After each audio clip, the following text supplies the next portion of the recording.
Thank you very much, and welcome to day 2, everybody. Hey. And it is such a treat to be here at one of the greatest shows on earth, talking about one of the greatest stories ever told, the story of a complicated man, the subject of many versions, many interpretations over the years, but the version that has inspired this session is Stephen Fry's new Odyssey book, which is a retelling, kind of remixing of the story, which I had the great pleasure to read over the Christmas break, and I absolutely loved. And it is both extremely true to Homer's stories, to other Greek stories, but also telling it in a way that made me see new things in it. So thank you for that. But Stephen, if we can start by, this is the 4th book that you've written, retelling the Greek myths. Did you always plan it as a series? No, I didn't. It came about because I was having a conversation with some friends, and I wouldn't want to sound too pretentious as if all my friends spoke like this, but we happened to be talking about creation myths, about how different cultures and countries and societies had told stories about the beginning of mankind. And so I started talking about the Greek one, and my friends sort of stared at me because I did it in some detail, talking about Prometheus and Zeus and the details of the creation of mankind according to that story. And they said, well, how do you know that? And I said, when I was a boy, I just loved Greek myth. It was to others it was football, or whatever, girls, or whatever it might be, rock music. For me, it was just reading Robert Graves and people like that, and just loving the stories, loving their juice and their character and their wit and their sexiness, the whole sort of brilliance of Greek myth. It happened to speak to me at a certain time, and as we all know, when you're at a certain age, there's a window that can be filled by different things, and for me it happened to be Greek myth. So these stories stayed with me. And they said, well, you should tell them. And I said, everybody knows these stories, don't they? And anyway, I was encouraged to look, and I went to the bookshops and I looked online, and I saw that nobody had really written any complete sort of retellings of the Greek myths since Graves and a few great American myth tellers, Edith Hamilton and ones like that. So I decided to have a go, and so I wrote this book, Mythos, which is the beginning, the first gods and the Titans and then the Olympians and how Apollo was born and Hermes and all the different ones, and then how mankind was created. And I thought I would tell the whole story of Greek myth, and I realized there was far too much of it. So I kind of finished with some of the etiological stories, if to give them a grand name, things like Ariadne and how the spider came to be, almost like Kipling's Just So stories, and a few other sort of almost non-canonical ones like Midas and so on.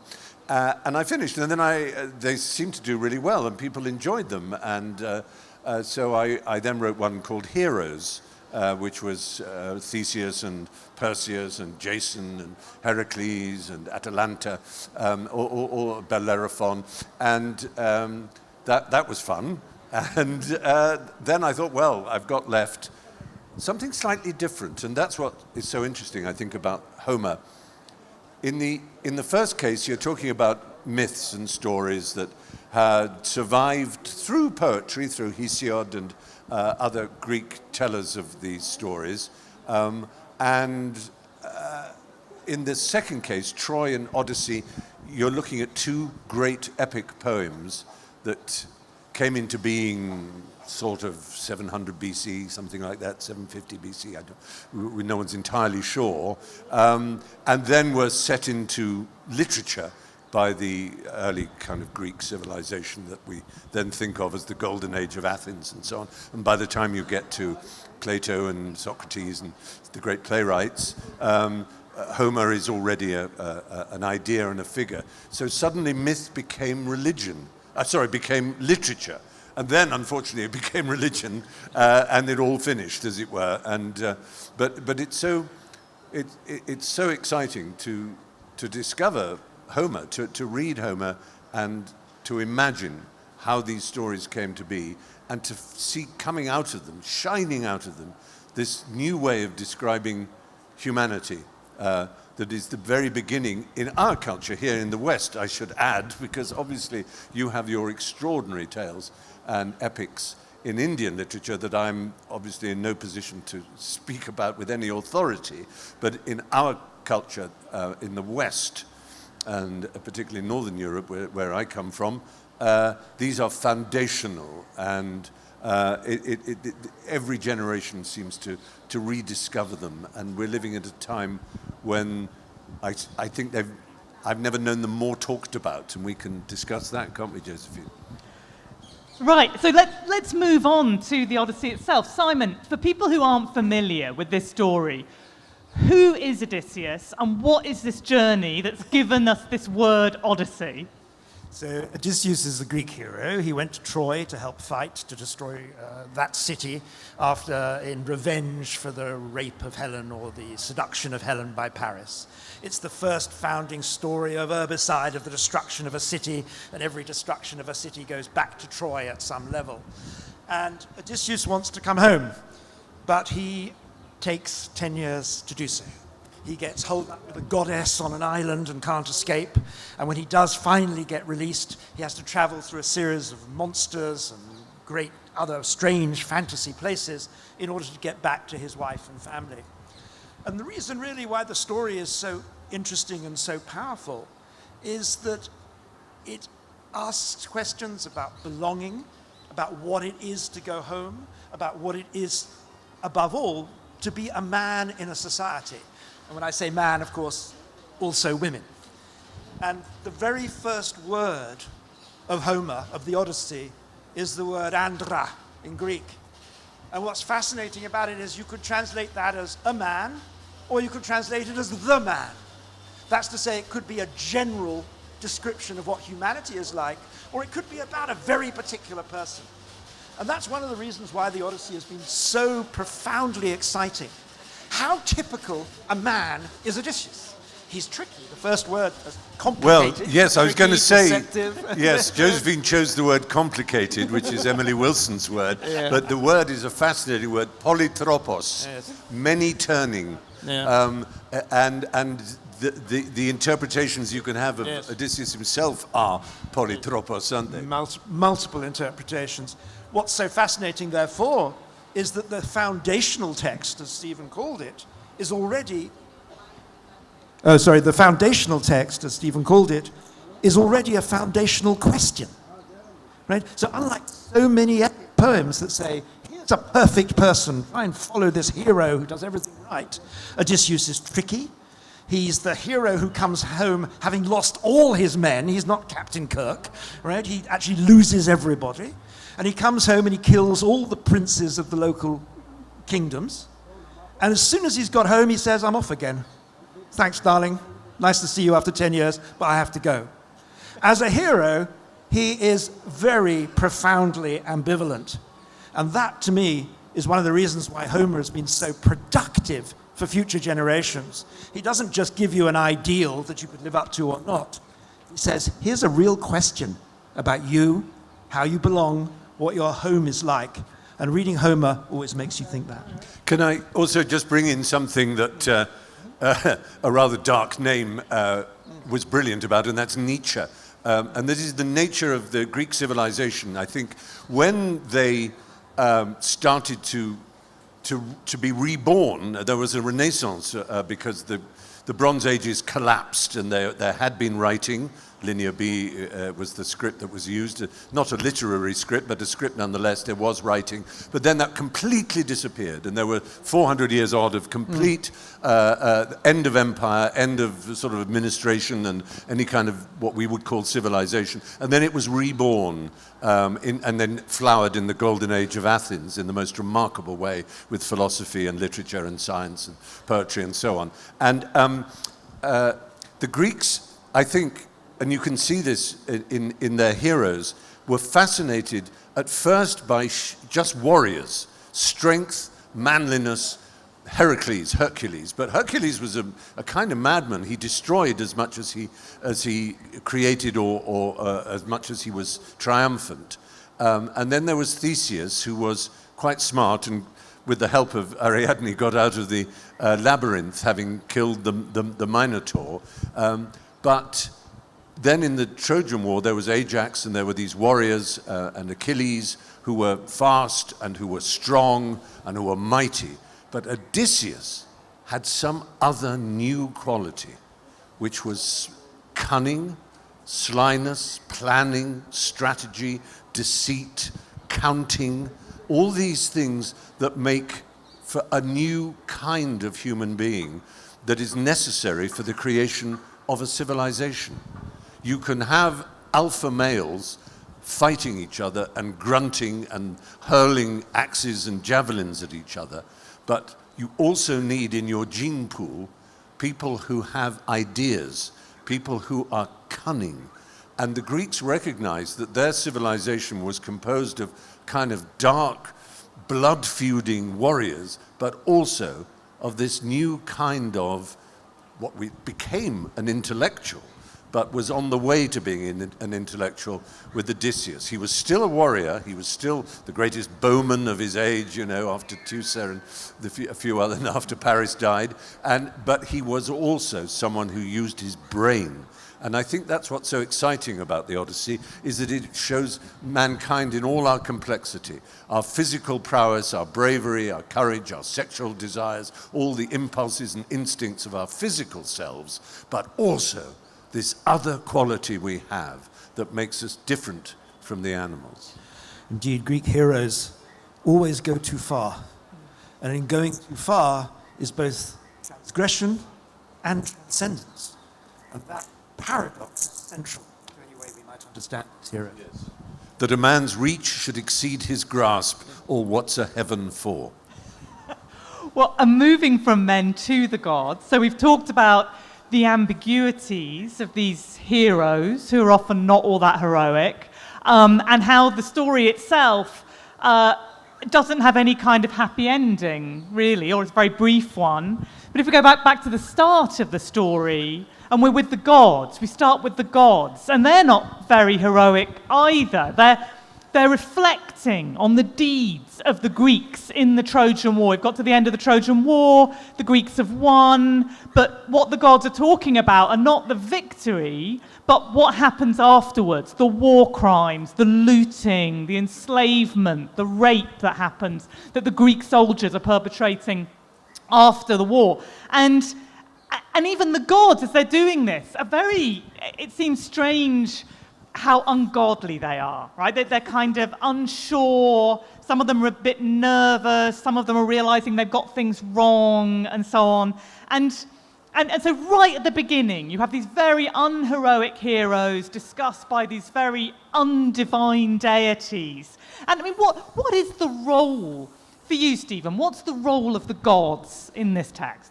Well, I think we can look at it in different ways. One is a simple way that makes our life easier, which is to think of the gods as being parts of humanity, that they represent different aspects of what it is to be a man or a woman. So what I love about the Greek gods is if you look around at the world, let's imagine you were born hundreds of thousands of years ago, and you look around, and you see a world that is extraordinarily beautiful, it's majestic, it's slightly terrifying. So you imagine that the gods who created it were beautiful and majestic and terrifying. But you also notice that the world is unfair and capricious and cruel and random. So the gods must be like that too. So the gods you create are not perfect in the Hebraic tradition, say, but they are like us. And so we have instincts and impulses and addictions, which is represented, if you like, by Dionysus. We have a purity and a brilliance for counting and harmony and reason and truth-telling, which might be represented by Apollo at another extreme.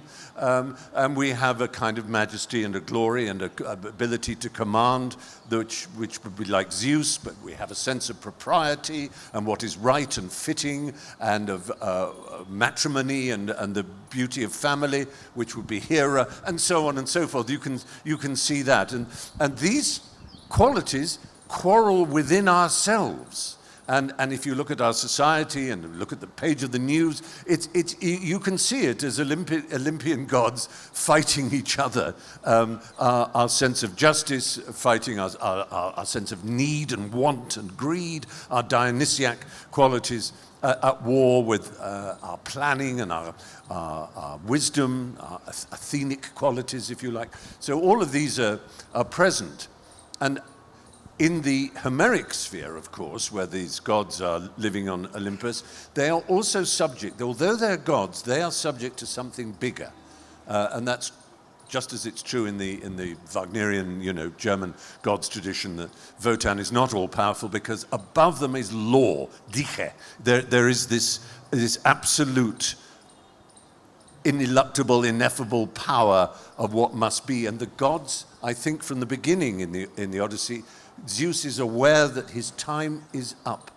And in a sense, I just want to diverge here, because we're at this stage ourselves. When Prometheus created man, in mankind, in humankind, Zeus said, these are wonderful. They can worship us, and they can sacrifice to us, and they can love us, and they can entertain us. They can be our pets, these lovely little humans. But Prometheus, one thing you mustn't do is give them fire, because if you give them fire, they will develop technology and they will be as good as we are. But also fire meant divine fire, the spark, the sense of creativity and the ability to do what gods can do, to make things, to be different from the animals. And of course Prometheus broke this promise, and he stole fire from Olympus and gave it to mankind and was punished appallingly for it. But in a sense, Zeus was right. Once mankind had fire, once we had the fire inside us and the fire of technology, we slowly stopped needing gods. We started talking to each other and organizing our lives according to our rules rather than obeying the gods. And we now are in the same position.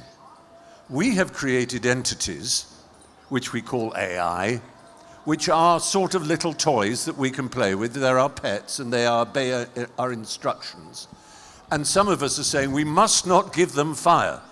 We must not give these entities self-consciousness, the ability to think and feel and want for themselves, or the ability to be independent of us. Because if we do, they may get rid of us. The gods are now crumbling statues, and if you go to Mount Olympus, there's nothing there. And it may be that in 1,000 years, we won't be here. And maybe this has all happened before.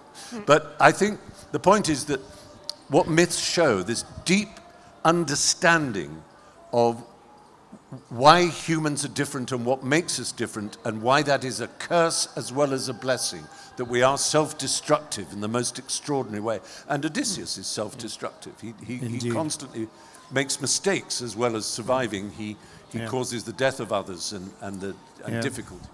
I fear I'm surrounded by Christians here. They assume that monotheism is the answer and the right way to go. It's very hard to get out of that system if you've grown up in it. But actually, the vast majority of the world does not live in a monotheistic place. It lives in a polytheistic place. And in fact, the idea of polytheism is only possible to think from monotheism. The norm is multiple divine figures all over, multiple levels of Animism. divine figure. There's no surprise.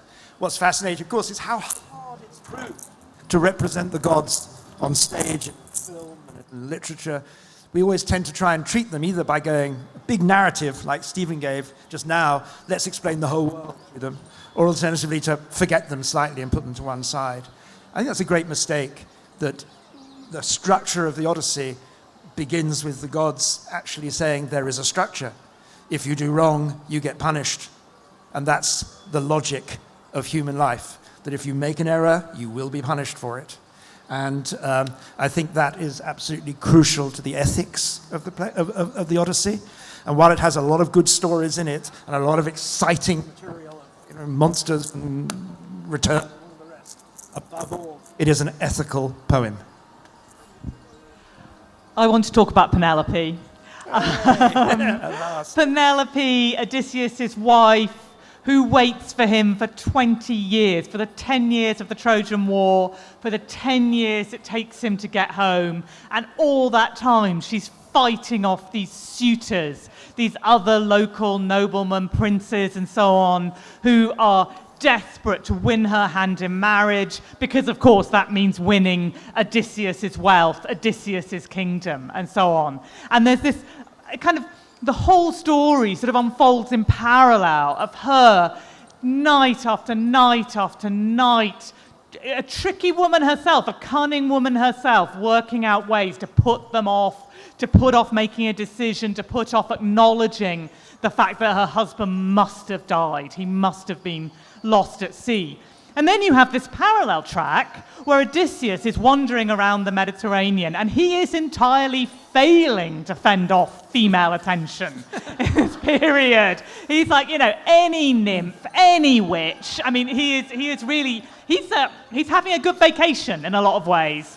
And what do we do with that? Is this just ancient sexism, as banal as the modern version? Or, okay, no, Simon, tell me. I fundamentally disagree with your analysis there, and not because I'm a man. Why I disagree with that analysis is, first of all, in the Odyssey is the very first time in Western culture, and it is not repeated much later, it is suggested, when Odysseus wants to talk about the ideal of marriage, he says the one thing you have to share is a Greek word, homophrosyne. You have to have like-mindedness. The idea you should share an attitude to the world, not share it. Secondly, it's absolutely crucial that when Odysseus sleeps with these goddesses, it's absolutely terrifying. He's not just having a quick shag on the beach with a beautiful girl. What he's actually says, Circe, he says, I'm terrified if I get into bed with you, you're going to unman me. Right? That's the threat. Having sex with a goddess is terrible. In fact, where he is holed up with the goddess, with Calypso, for the first, as it were, 5 books of the Odyssey, it's explicitly said he didn't want to have sex with her. He rapes him every night. Yes, that's right. So that's absolutely crucial. And when we get back, what's fascinating about Penelope is that she is the only figure ever in Western literature, and all the variations of the Odyssey, she's the only figure who gets to out-trick the trickster Odysseus. Right? So she's absolutely crucial to this model. Can you hear this? Have another one. Let me try that. Can this one work? Can you hear the back? All right. I don't know how far we got, but Penelope is undoubtedly... Sorry? Go back to the shagging. I'm sure about it. All right, so back to the shagging. Not on stage. So Odysseus is threatened by having sex with the goddess. Circe is going to unman him, and Calypso rapes him. It's not a casual sex on the beach cocktail time, right? He's trying to get home, and he's being forced to have sex. When he gets home, and he does finally meet Penelope, she is the only figure in the whole history of Western rewritings of the Odyssey who out-tricks the key trickster. Right? She is incredibly powerful in this story. And it's an absolutely wonderful moment. Odysseus comes and says, one step back, Telemachus, the son of Odysseus and Penelope, watches their reunion.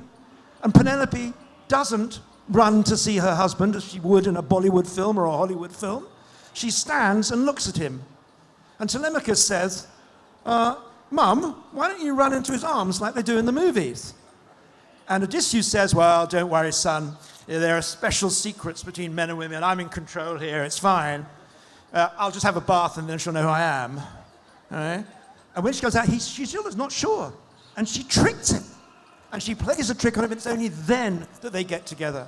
So the Odyssey is actually totally surprising in that at its heart, there is a tricky woman in the center of the house about whom we can't be sure, who has immense power.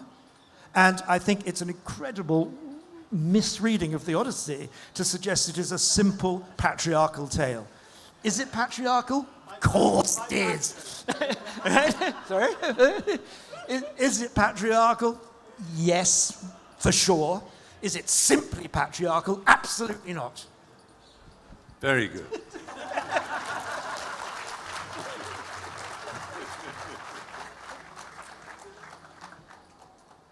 Moving on. Sorry, to... Joe. No, you answered my question very nicely.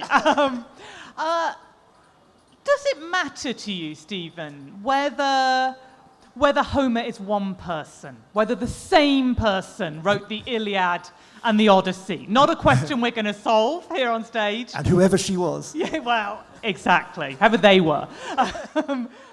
Do you think it matters who Homer was? I think it's very hard to read without having a single author in your head, because there is a real sort of continuity within each epic. They're very different in style to some extent. That's to say, the Iliad, which is the story of a few weeks of the Trojan War, it doesn't include the Trojan horse, the great story that everybody knows about, Odysseus' triumphant solution to the 10-year siege, which is to leave a horse on the beach and get the whole army and its ships away, so that the Trojans wake up one morning and see this horse and mistakenly think they can bring it into the walls as a peace offering from the Greeks, or from the Achaeans, as they were known. The Iliad doesn't include that. It's really just the story of the rage of Achilles and his row with Agamemnon up to his death and the death of Hector. And that's all it is. And it's kind of almost like a Greek play. It's, a sort of unity of time and place. Whereas the Odyssey is the exact reverse of unity of time and place. It's almost cinematic. It's flashback. It begins with Telemachus, the son, what's called the Telemachy. The first part of the Odyssey is Telemachus, the young son, going away, crossing the sea, going to Pylos to see King Nestor, to find news of his father. And we don't meet Odysseus at all for the first part of the epic. It's very, very cinematic. And then you find Odysseus on Ogygia, the island of Calypso, and again, you don't get what happened to him. He goes forward in time, and then eventually he arrives and is able to tell his story, which is what most of the Odyssey, in terms of the great adventure with Polyphemus, the one-eyed Cyclops, and the various, the Laestrygonians, these giants, and all the wonderful adventures he and his men have up to the destruction of all his ships and all his men save himself, is all told in flashback. So it's very cinematic. It's quite extraordinary, and yet you are in the company, you feel, of an author, of someone telling this story.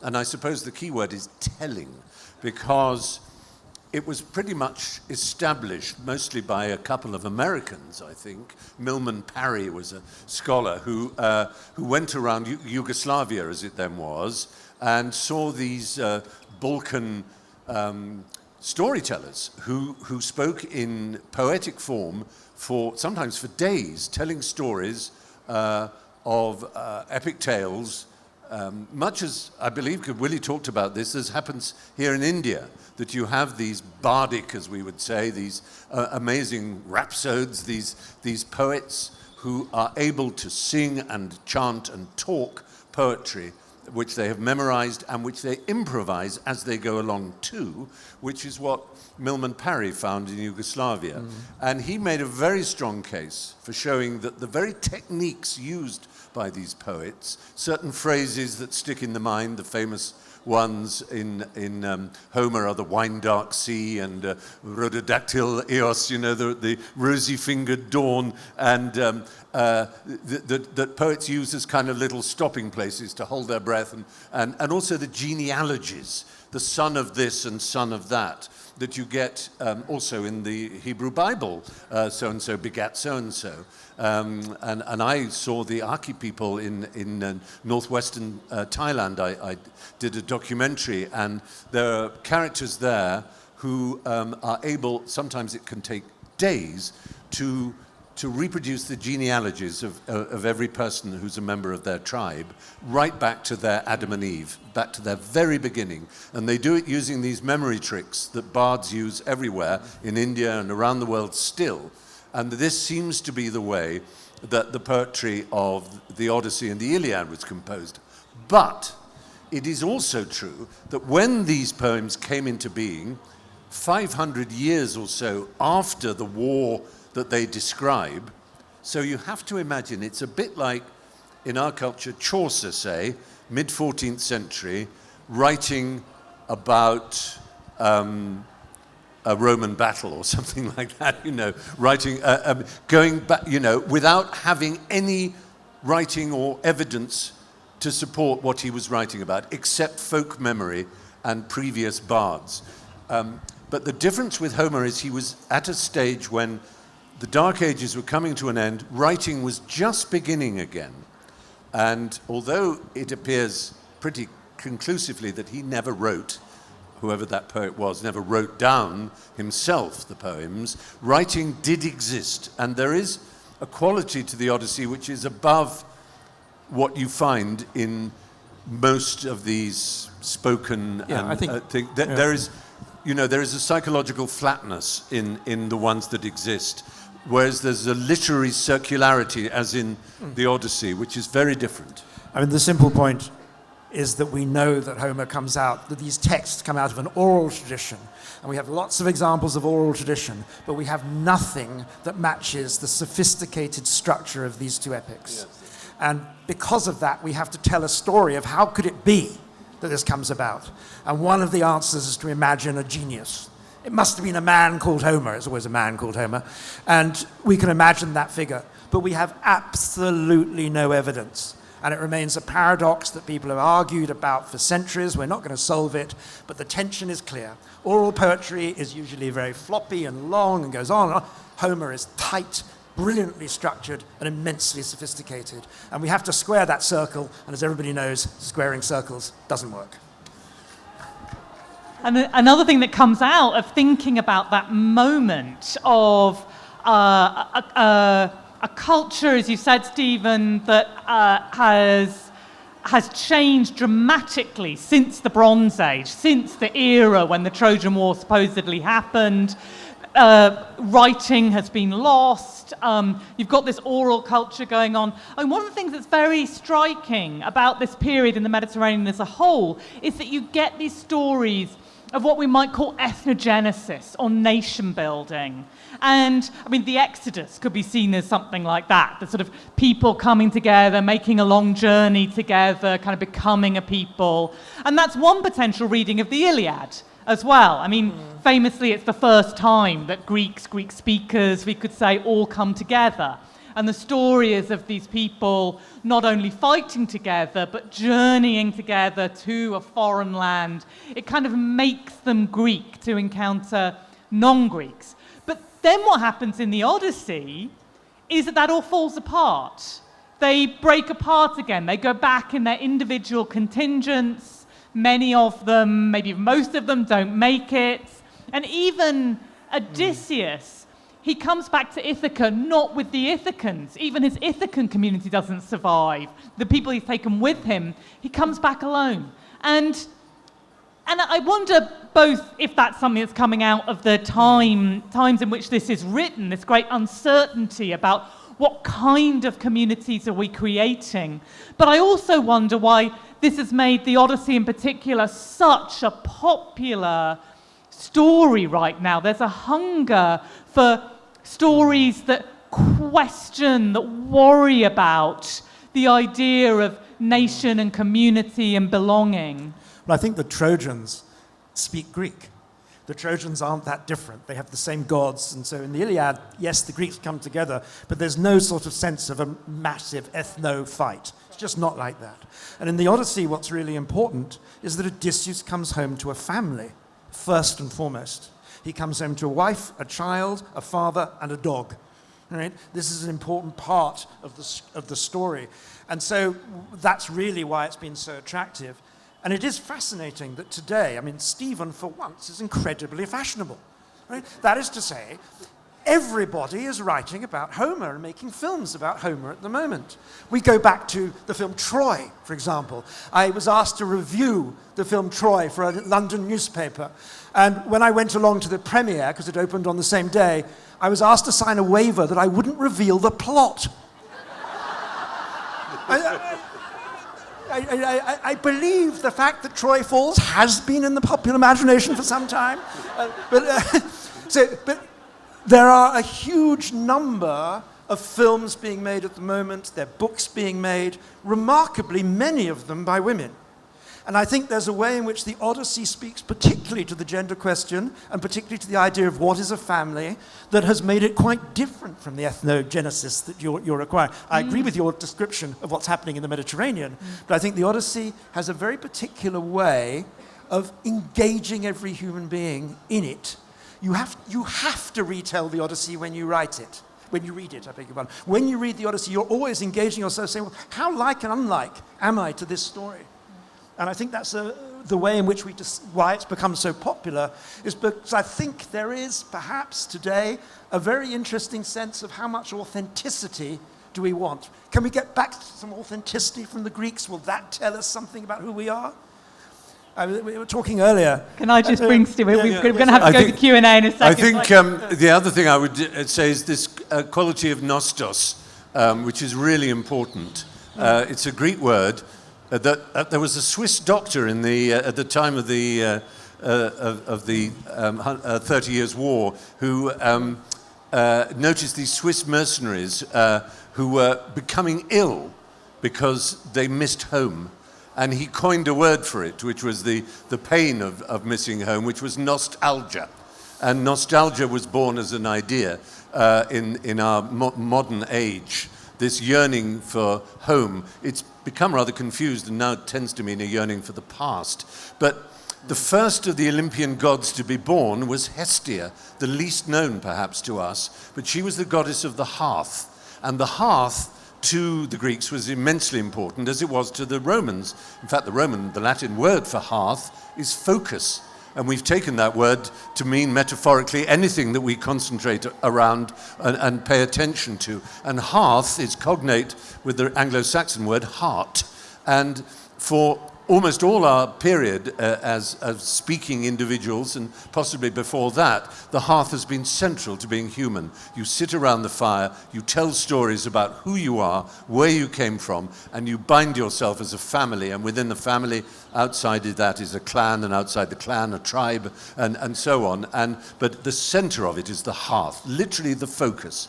And for all my life, virtually, there was still a hearth. That's to say, we ate together as a family, we spoke together, we told stories of our day, and even television was a kind of fireplace around which we sat and watched together flickering stories telling us about ourselves. But that has now, in the last 20 years, completely disappeared from our culture.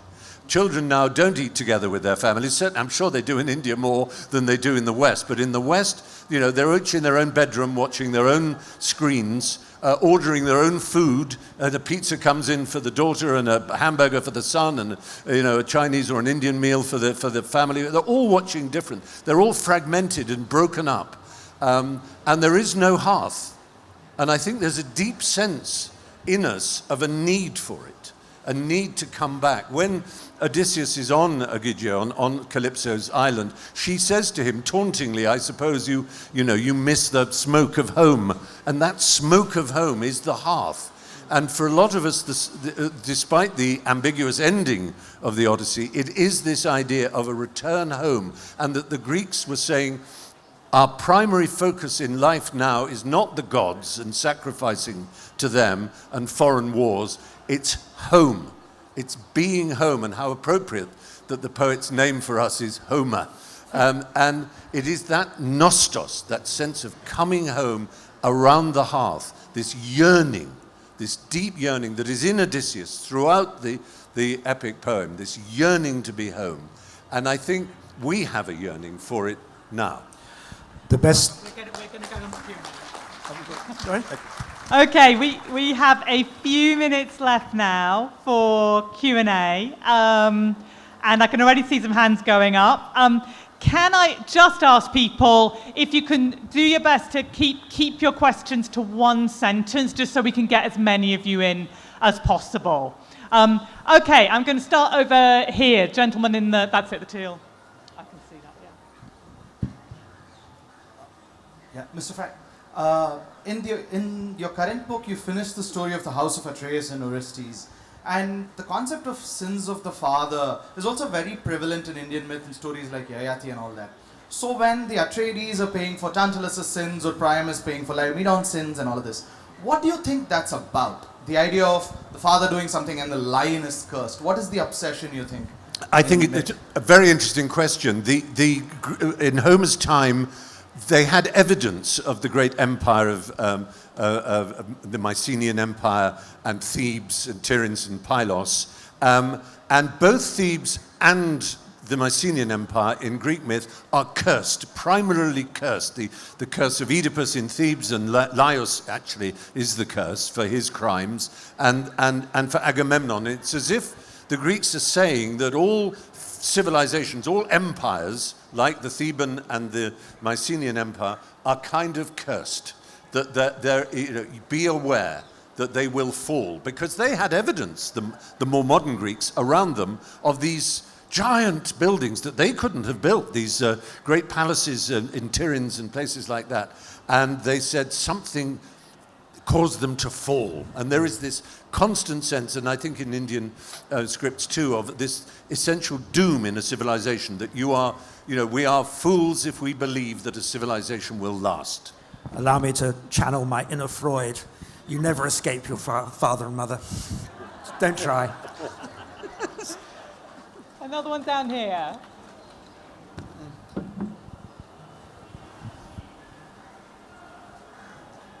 Thank you.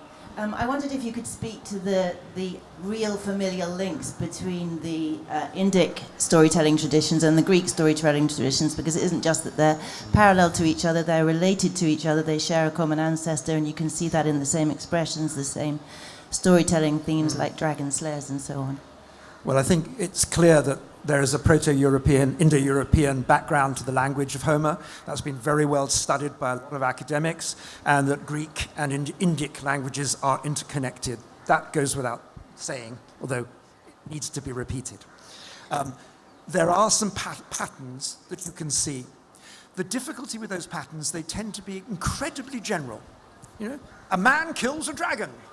Well, that would make us want to suggest there might be a relation between, as it were, computer games and Indo-European, which would be a bit more stretched. And I think one of the things that's been really hard for scholars to do is to actually explore how those interconnections worked in real life.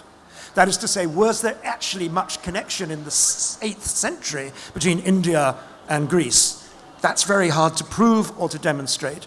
We know that there's a lot of movement around the Mediterranean that goes up to India. We know, but by the 4th century, definitely connection in that way, all sorts of connections. But the hardest thing to do is to show actual interconnected bards meeting each other and swapping stories across languages.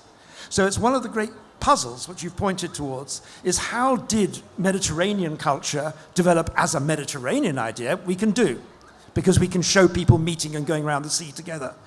India is a lot further, and you have to have a story that explains how those people got together and talked. Scholars have been worrying about this for generations, and again, I'm afraid, as those sort of problems, there is no answer. And it's complicated in time as well, isn't it? Because, you can in fact show these connections for the Bronze Age, for the kind of early Middle Bronze Age. You can show the Harappan, Indus Valley civilizations in touch with indirectly at least, in touch with the Mediterranean. But then there are these kind of, it sort of fades in and out. And what's actually happening there? Are people still talking? Are people still telling the same stories? Are they even still talking to each other?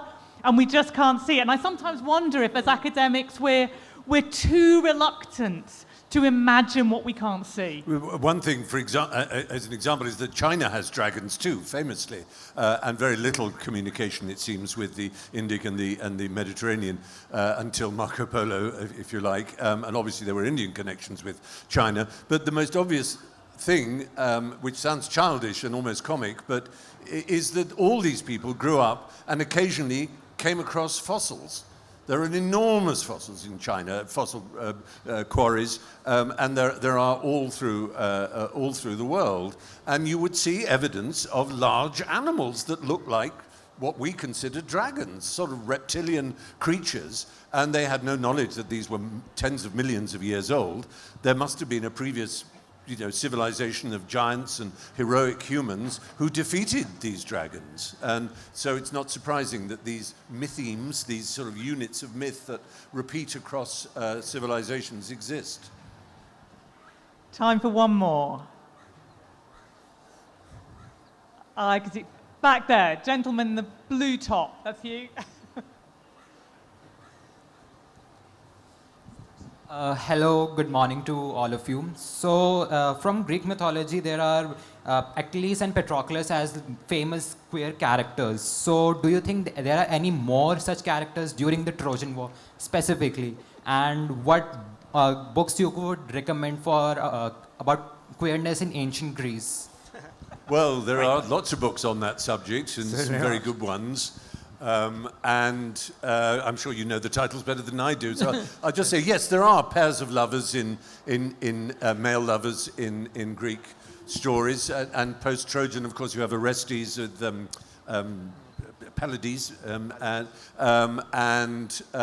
These are very important. Of course, queer identity as such is hard to talk about. There was the later Athenian culture of what was called pederasty, which is now a rather dark word, but the Orestes, the older man and the younger lover that is explored in Socrates, in the Symposium in particular, of Plato. And we're all aware of Greek love and the ideas of it.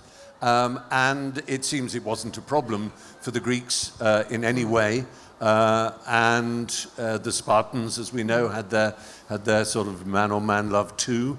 And it was really only when the Victorians started to shake their heads that Book 13 of the Greek anthology was banned and so on. And indeed the laws in India, which unfortunately disgraced India, the British laws that have only finally been recently overturned, I believe, in India.